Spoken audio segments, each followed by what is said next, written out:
એકવાર આનંદાનંદ બ્રહ્મચારી ગજાભાઈની વાવડી ગામમાં પધારેલા. ત્યાંના દરબાર નાંદવા હતા. એમને આંખ નીચે બહુ મોટો મસ નીકળ્યો હતો અને હંમેશા એ મોટો જ થતો હતો. પછી દરબાર સ્વામીના દર્શને આવી અને પગે લાગીને બેઠા. સ્વામીએ એમના સામું જોયું, ત્યાં તો બહુ મોટો મસ જોવામાં આવ્યો.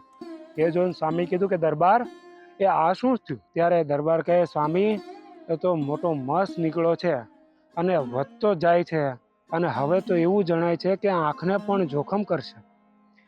ત્યારે સ્વામીએ મસ ઉપર પોતાની તર્જની આંગળી ફેરવી અને પછી દરબાર તો ઘરે ગયા. રાત્રે સૂતા અને સવારે જાગીને જુએ ત્યાં તો મસ નહોતો અને એકદમ સરસ આંખ થઈ ગઈ હતી. એ જોઈને દરબારને અને પરિવારજનોને અને ગામ લોકોને પણ ખૂબ આશ્ચર્ય થયું.